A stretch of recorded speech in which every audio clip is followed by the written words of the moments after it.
Hello everyone, this is Father of the Everchosen, back in Total War Warhammer 2. Gonna jump in with the first battle of the last two battles of the vampire counts for our quick battle series. So just like on Tuesday, I'll be releasing two videos today. This video that you're watching right now, and one again at 6:30. So, let's see if we can get somebody to stick with it. So, and then on Friday, we will have the next installment of the Von Karstein campaign. I think we're going to go with the Necrarch Lord and against the dwarves, specifically Ungrim. So I think we will take the Purple Sun. We're gonna take the Necromancer and the Banshee. I don't think we're not going to put them on the corpse cart this time. No, we'll just put him on a horse this time. And just keep him with some very basic spells. The Banshee, we will give her Potion of Strength. I don't feel like the Screaming Banner's worth it. -4 leadership against dwarves isn't, 80 leadership -4 is still 76 leadership. Sternsmen, we'll take some basic Graveguard.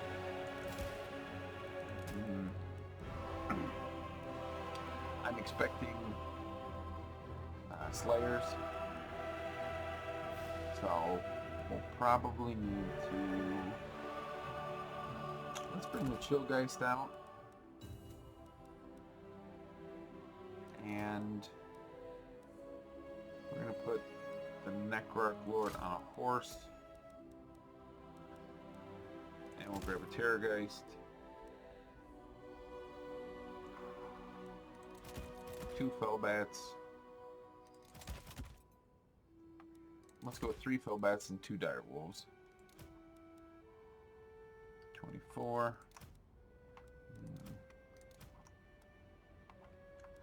I guess we'll do it like that. So the map should have some pretty good cover for the Chillgeist to Vanguard deploy. Yeah, I'm thinking probably right over here in these woods. Advance the army up.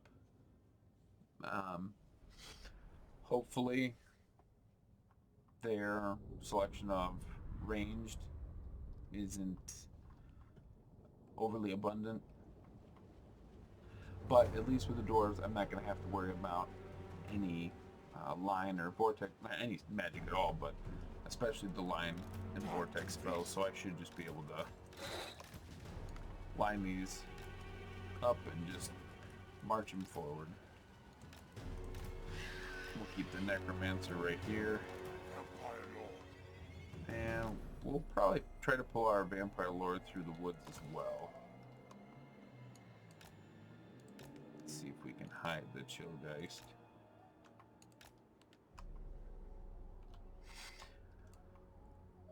Oh, maybe right there. We'll come back to the Chillgeist. So we'll have our Bats, Terrorgeist, and then we'll just have our Direwolves set up on that side.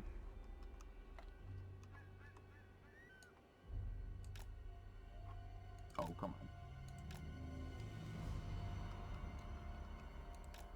Whatever, we'll just run them right into these woods. Okay. So they've got cannons, which are gonna not be terribly fun. But if I can maneuver the Terrorgeist well enough, they should waste a lot of shots. They've got a Rune Lord, Runesmith, Longbeards with great weapons, blasting charges.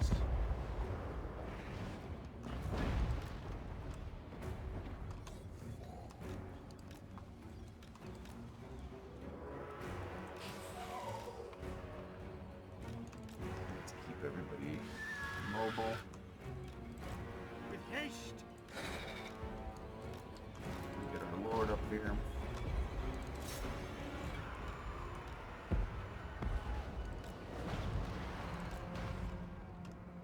Looks like they're going to leave their cannon pretty much wide open.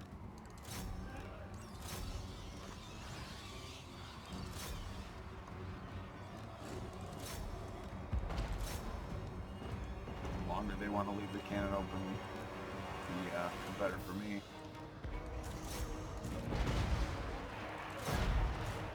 And we'll just go in and engage.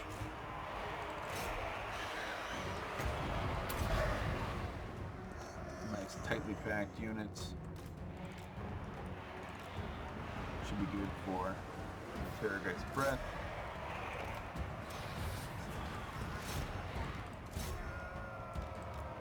Now. Let's that's going to be important. And we're going to have to start hitting these back lines. Get the warlords out of there.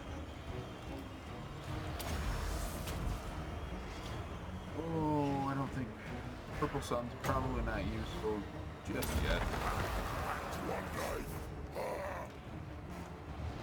We've got Longbeards circling around, but everybody is committed so far.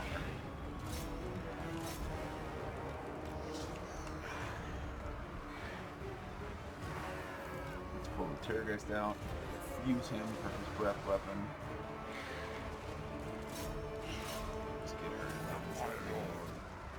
Swiftly. An ancient power is rising. Death magic.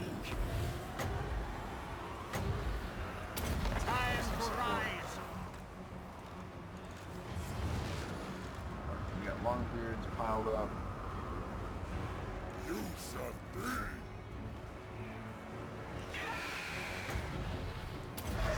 Good target. Alright, can the Chillgeist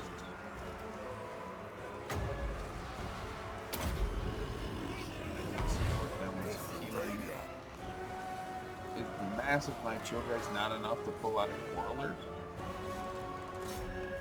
I mean, I know Dwarf Infantry has a lot of mass, but it's still cavalry.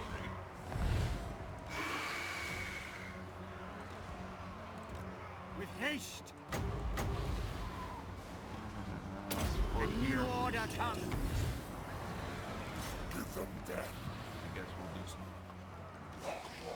pull them. Vampire Lord. Necroc will engage. Night comes. If he doesn't want to commit any of these forces, I will ignore them in hopes that he will also ignore them. Come on, Chillgeist.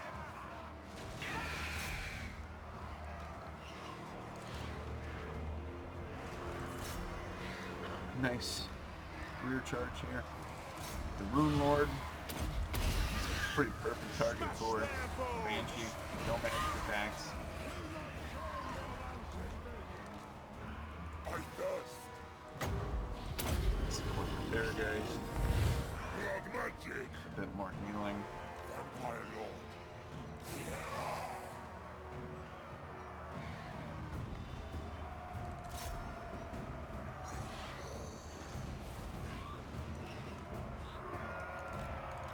Come on.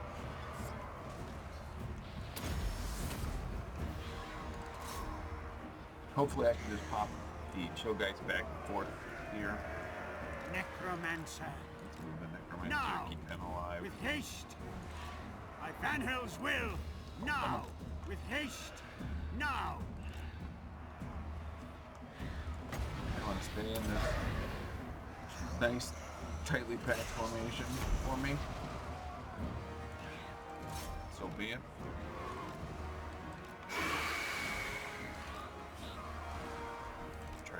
chill guys moving.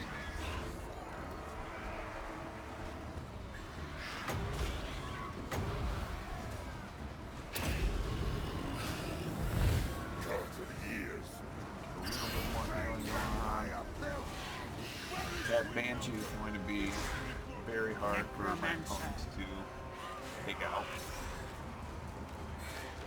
And chill guys are going to crumble, more than likely. No, I'm going to stabilize, which is unfortunate.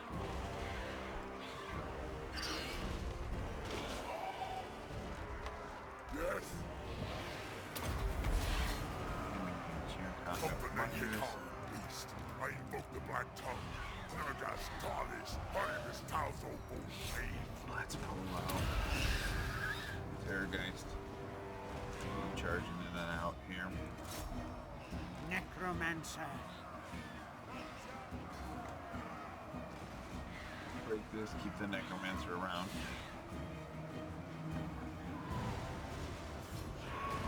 With haste. Pull that Necromancer back.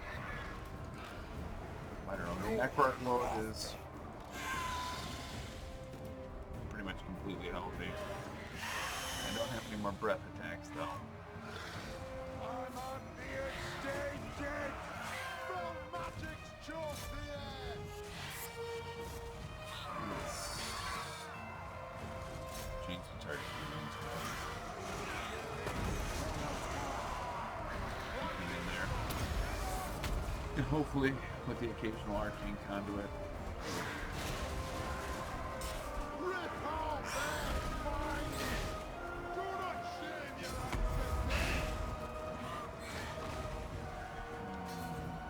I'm not going to get enough in the way of magic to do anything else. And these guys definitely won't be able to take out the Necromancer Lord, though, not terrible in combat. He's not a melee lord.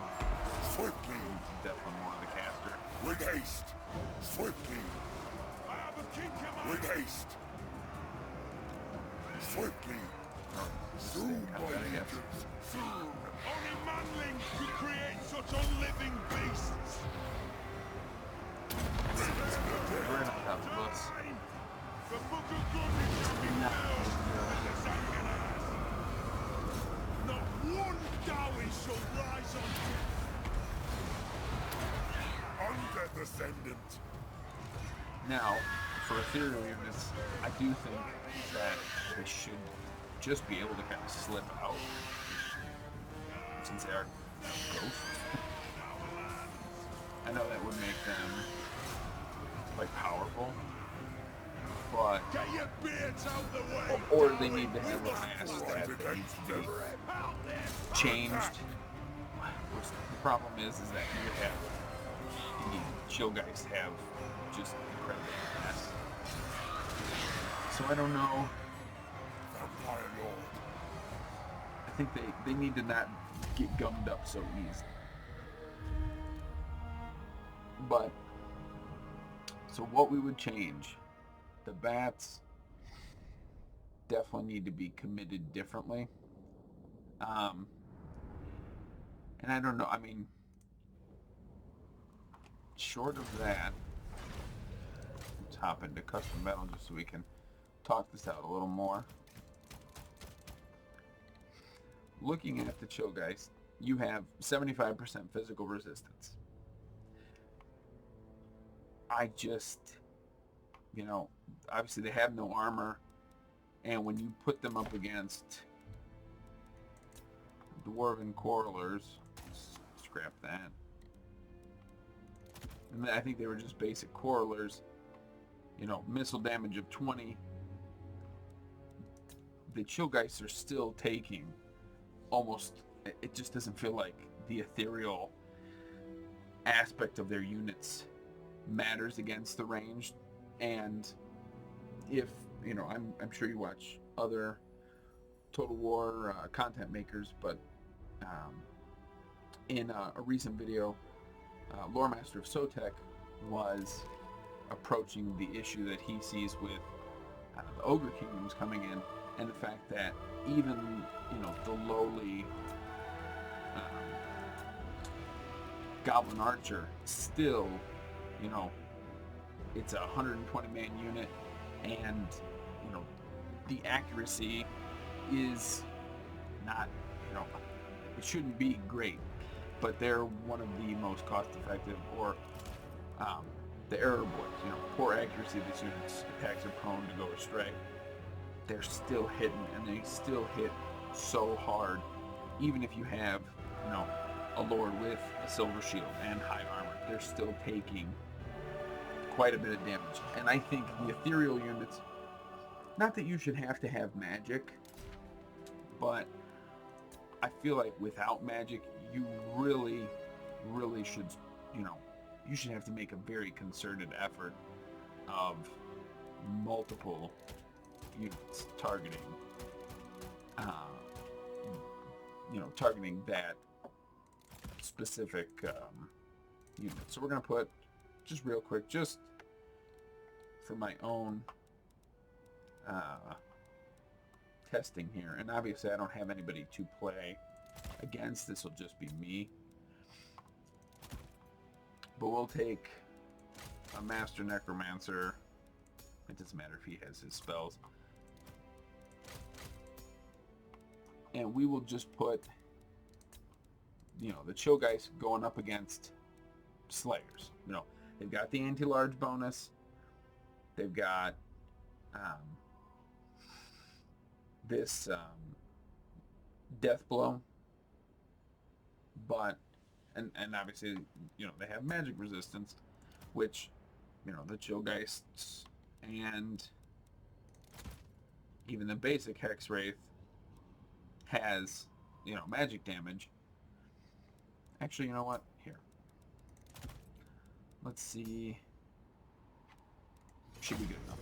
We're gonna jump in this, and I know this isn't something I typically do, but I want to see, and I think that battle was a pretty good showing that, you know, these ethereal horses are getting gummed up by, you know, dwarf infantry. So we'll pull these guys over.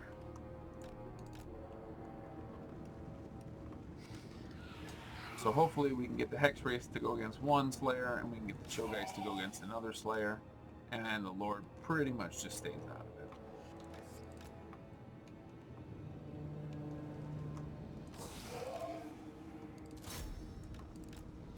Okay.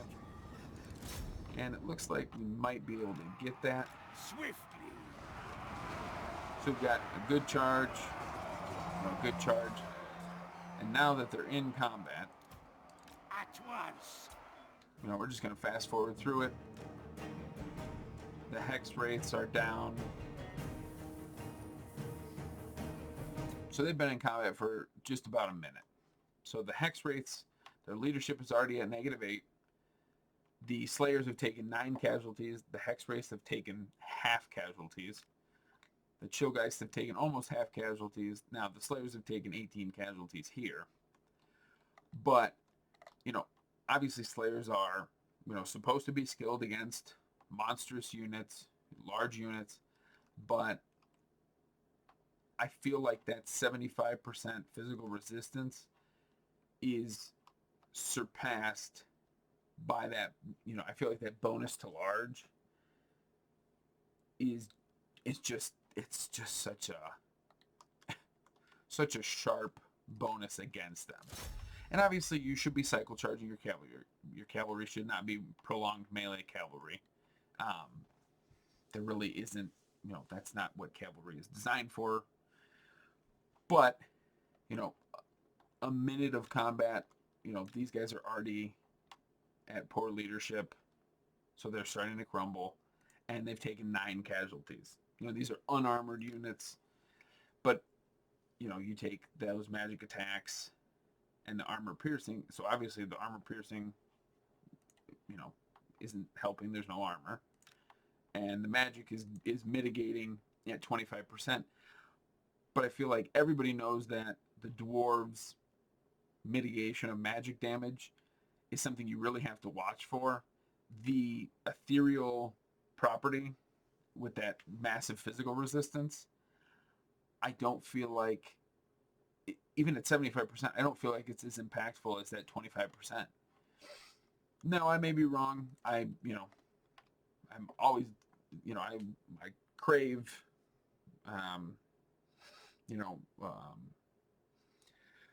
advice. I like seeing what other people think. And again, not prolonged melee cavalry, but, I just feel like they should be able to stay in combat for a little bit of time. I feel like the chill guys should be able to take out both units of Slayers and probably still be around, half their unit models. So I'm gonna see. No, there's another charge in. It killed one guy. The charge bonus is 34. It's not the highest, but in that charge, I lost. So they ended up losing, 5 guys, and I lost 7 guys. Obviously, they're geared towards killing monsters. Oh, let's see the feet real quick. In battle.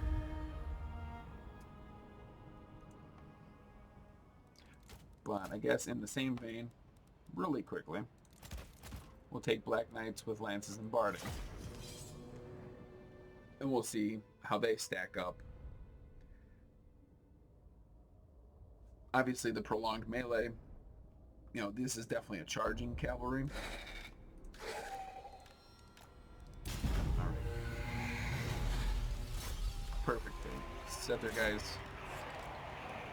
pretty good distance apart. Alright. Here's over there. Okay, so on the charge here, we'll drop it into slow-mo, pull these guys back. So on the charge, they're braced. They had 80 unit models to start. Okay, so that is the completion of the charge. They lose 6 unit models and about a fifth of their health. I haven't lost any unit models, and I've lost, an inconsequential amount of health. So now that they're committed, I'm going to pull them out like you want a cycle charge.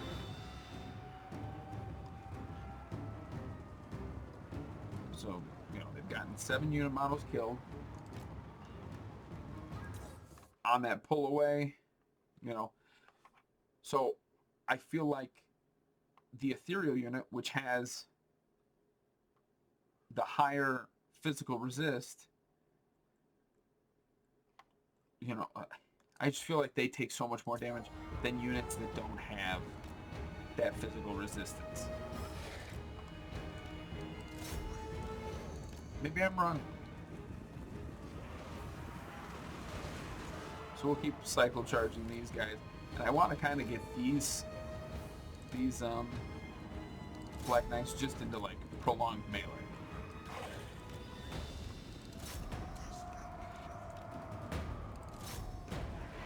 Of course, the Lord's gonna mess up the test a little. Okay, my Lord and their Lord duking it out. I hunger. He doesn't have any aura effects, which is good. So here, and good. I think they've been braced pretty much every time.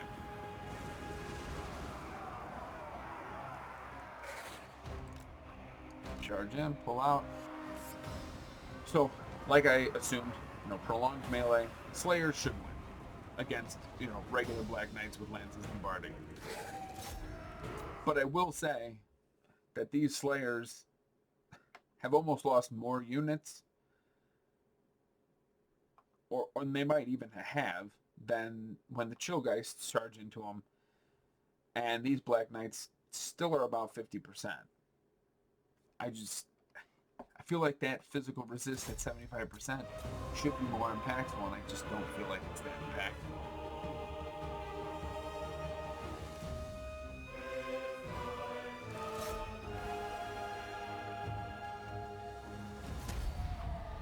So we'll end the battle there.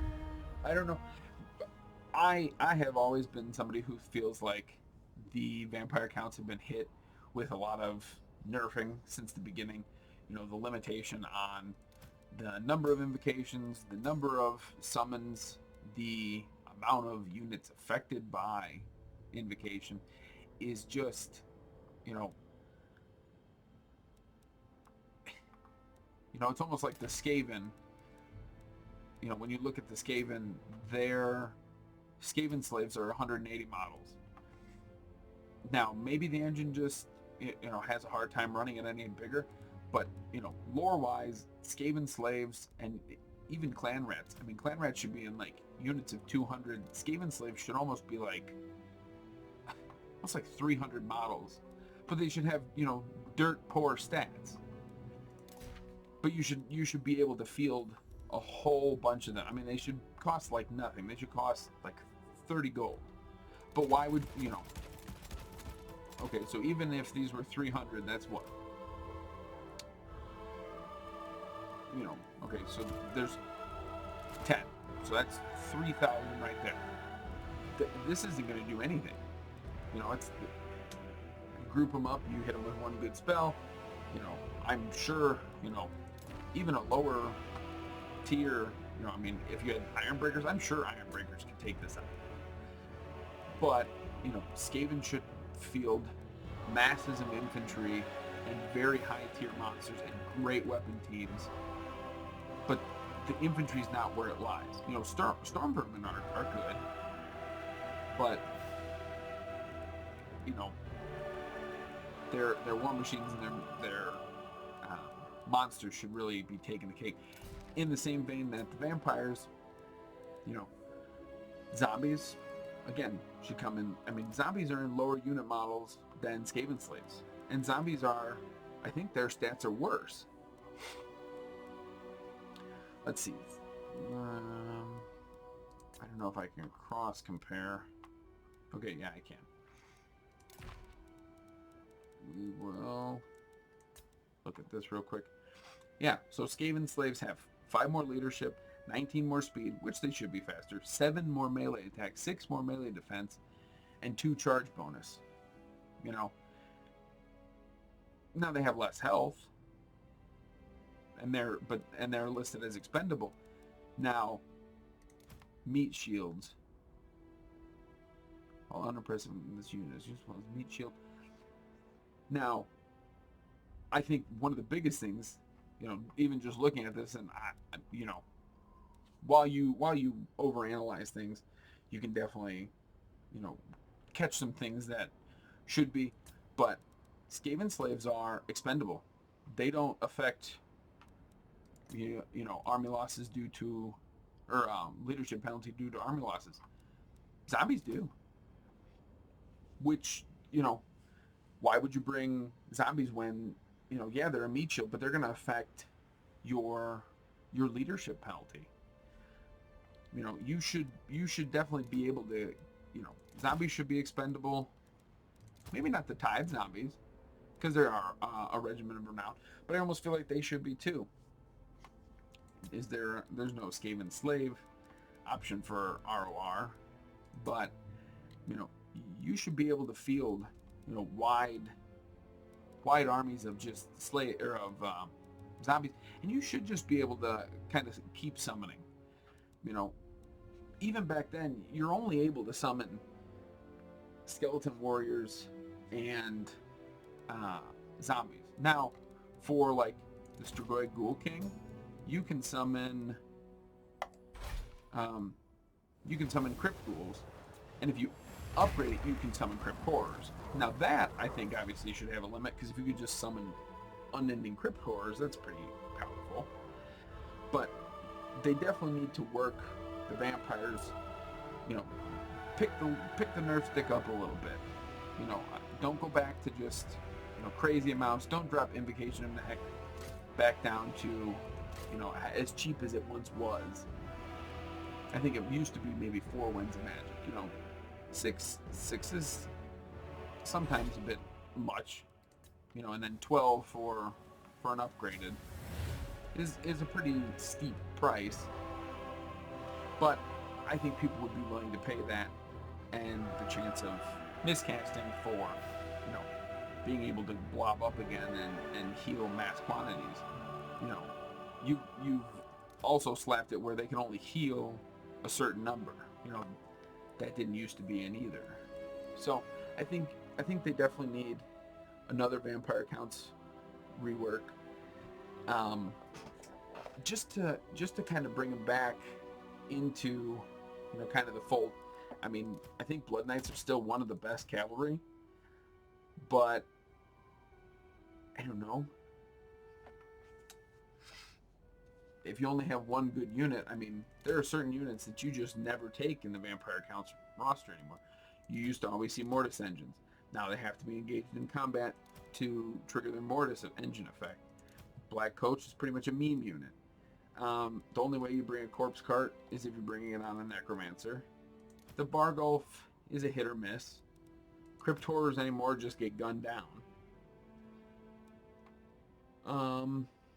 Blood Knights, they're expensive, but they definitely get used. You're typically going to see Black Knights more than Lances and Barding, just because price point.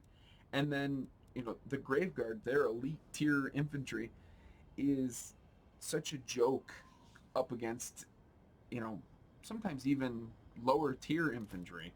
The Sternsmen are good because they regenerate, but, Crypt Ghouls you don't see that much anymore. It's mainly just Skeleton Warriors, Skeleton Spears, and then, depending on your magic, your lords, and that's about it. I mean, they just need to rework some of these things, and, personally, I think certain units should lose the crumble mechanic. Blood Knights, they're vampires. Why, the crumble mechanic is introduced because the Lord has to constantly be feeding magic into the army to keep them, animated. But you don't have, the Lord does not have to be animated. He is, already animated. He's not animating himself. The heroes, these vampires and the Necromancer, they shouldn't have to be constantly being animated. And the Blood Knights, like I said, they're vampires. They shouldn't crumble. And the Vargulf shouldn't... The Vargulf and the Vargeist are still, I believe, alive in a technical sense. Like, they shouldn't... They are another form of a vampire. I know the Vargulf is. They're a more bestial form of them. But, they shouldn't be crumbling. Because it's just... What's the point? They shouldn't have to be animated constantly. I don't know. It definitely, a little ranty. But I feel like some of the points that I've made, I've heard other creators make, and, obviously everything doesn't have to go back to the lore, but, the lore can definitely be helpful in game balance. If the Vampire Lord didn't crumble, then he could, potentially retreat. Which would be bad. You have him retreat, and then your army isn't sustained. Because on, tabletop, even though I never played, I know that, you would want to bring a Lord, but you'd also want to bring, like, 2 or 3 Necromancers, just so that if your Lord did die, that they would keep your army together, because otherwise you'd be done. Your army would just crumble. So, I don't know. Maybe in another DLC, when, I assume they're eventually going to add in the other legendary lords of the remaining 4 bloodlines. Get Aberration here, get Neferata, get Usharan, Usorin, and then, I would say, just give us the last of the von Connersteins. Give us Conrad. Why not? I mean, we have everybody else. we've got Kemmler, or not Kemmler, we've got Helmut Gorst. Why not give us, Conrad von Karstein? But thank you guys. I hope you enjoyed the battle. I hope, the rant wasn't too ranty. I hope, maybe you share some of the opinions that I have, or maybe, you hadn't thought of some of the things, like I said, zombies affecting leadership from army losses definitely should change. But thank you guys. If you enjoyed this video, if you have any comments about the video, please feel free to leave a like, leave a comment. I try to respond to all the comments. And if we can get a discussion going about the vampire counts, I'd be more than happy to try to bounce things off of people. And, maybe somebody will take notice who has a little more sway than I do, and they can get it to a wider audience. But as always, I have been Father Diego.